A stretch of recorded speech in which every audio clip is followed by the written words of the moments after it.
as many props as they can before the match ends.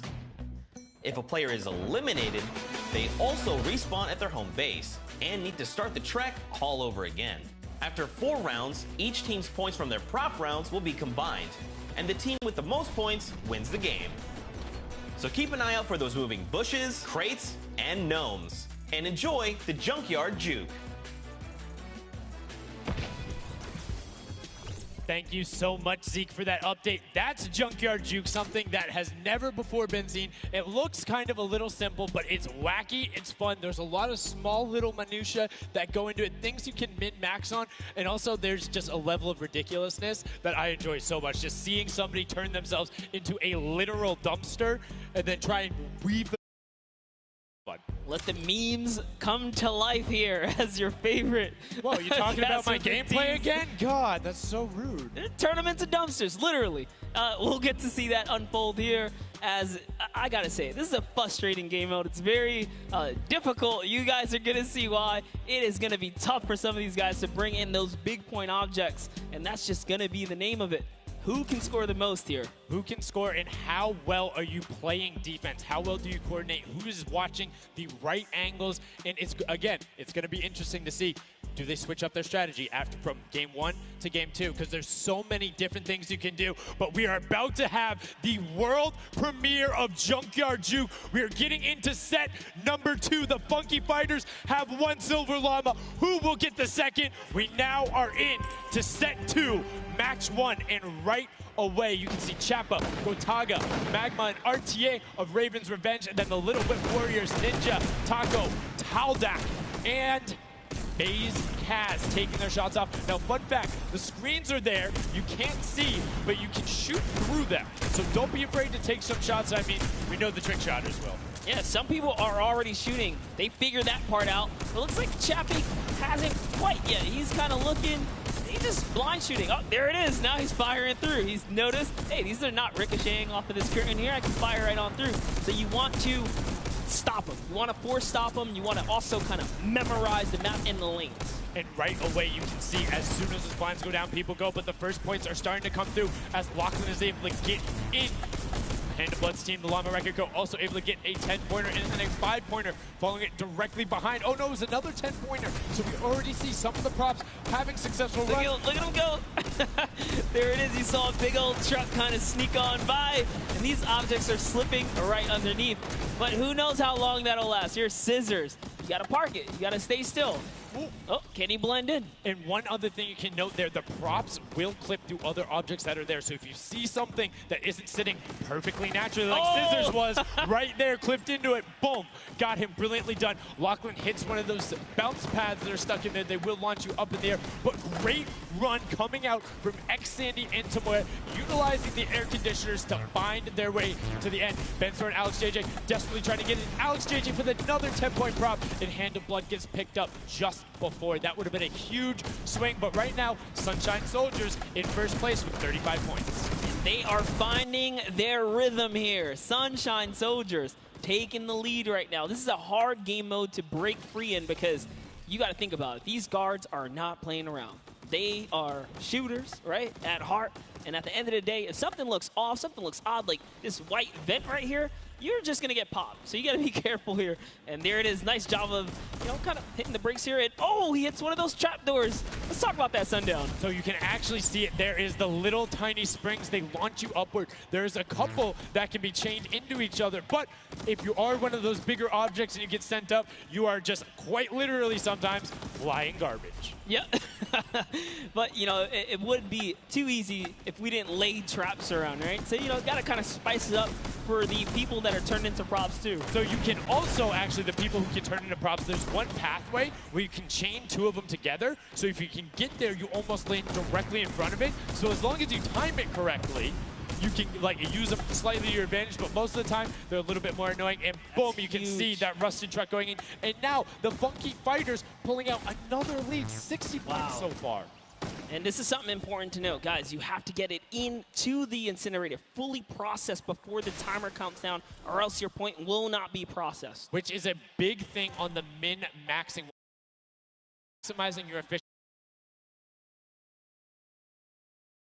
points the entire time, not only because they're worth more, but they take less time to sort because they're the first one that goes through. The two-point props are able to run, I don't want to say relatively easier, but much easier compared to a dumpster and a card, particularly because you have cover. With that being said, take about an extra 3 to 4 seconds to sort, so it makes it that much less efficient, plus being only 20% of the point value. That's right, so Clytax there has chosen a big object. Achin and Zond over here, smaller objects. They're kind of blending right into all of the dumpster trash. Clearly harder to track down and kind of, I guess, how do I say this? Sort out, right? Yeah. Amongst all the clutter here. Exactly. You want things that don't stick out, or you want to find a path for an object that you can take all the time. So you notice how there's a section where there's like 4 or 5 rusted cars. Grab a rusted car and go park yourself with those, because yes, the guy knows, oh, there's a bunch of rusted cars there. Screen goes back up. Oh, there's still a bunch of rusted cars there. I'm good. Next thing you know, the prop walks his way up. You can also, as you're running, walk rotation. So if you hit your crouch button, whatever you have that bound to, whether you're playing on controller, iPad, PC, all of them end up completely stopping, so it will send you totally naturally, just like what you would see. And this is also those moments, right, when you're in the guard, oh, someone spotted there, popped him. Tomoya, nice job seeing something out of the ordinary, but notice he gets an elimination on the object. You don't earn points for that, so it's just your job to stop everyone from getting any kind of points, so don't break away with the lead. When you're in the guard tower, you can't allow other people to score, and you're not scoring. Which can end up being very interesting if the team in the lead, which generally happens because you have 3 chances to score, is shooting last round. Right? Because then it's all about how good are your pressure. And one other thing you can see, starting to fire through the screens, very well done for them, picking up an elim there. But right now, Kadoku already wresting the lead away. All 3 of them sitting there at 60, but they're 5-point processes, and it goes through as 2 more dumpsters throw themselves into the fray. Yeah, and that's because the Funky Fighters cannot earn points here in the guard round. The Sunshine Soldiers using this opportunity once again to just break away even closer to taking lead. And the Chicken Champions can't earn anything either. I love that from Clytax right away. Hides himself behind the box, and you see his hands. He's like, please, please make sure it's not there. And then boom, gets the point, gets a nice little selfie going in. And you can see all of them getting sorted there. Another way, I'm all about the min-maxing. Point your camera towards the end. You go just a little bit faster. Sundown pulling out the strats here. The question is, can our competitors figure it out fast enough with their limited amount of games here? But 20 seconds on the clock. Can he get this in time? Remember, you gotta grab the dumpster, drop the dumpster, and get it processed. That was perfect. That was so good by Stuart000 because he dodged the little springboard there. You saw him look at it and be like, oh, no, I'm good. And that was the last run. None of these props are going to be able to get sorted. Lachlan gets picked out at the end. You can see 3, 2, 1, but not going to be enough. You need to get all the way through and sorted on the point as the rest of the denial comes through. And we're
into the llamas as well. You don't want to end up in that 4th to 8th spot. You want to push past your competitors as we see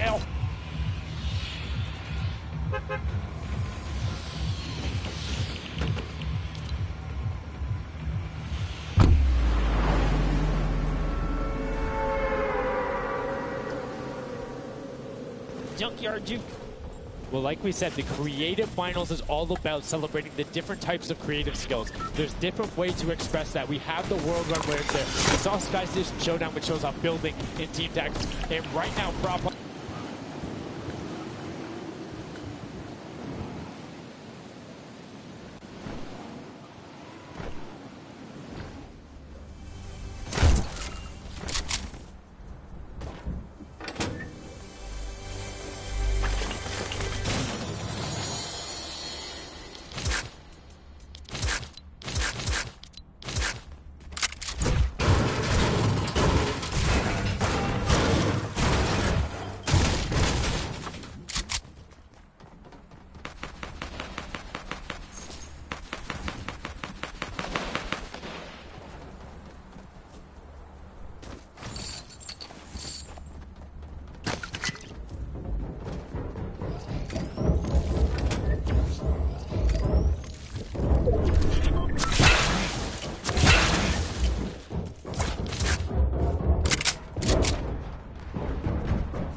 they're doing everything they can to overtake. They want this match victory. They want to keep the momentum rolling. But the Cuddle Blue is doing a great job of picking up targets, running their timeout, getting some both right as they get out of spawn and before they're about to score. Which is a waste of time. It's even down. Not timing his kind of rotations and reloads properly. Notice he's not also utilizing the shooting through the curtain factor there. He's kind of holding himself back. That's why you saw him a couple Eons right there. But got to put that pressure down, lock down these lanes so that they don't just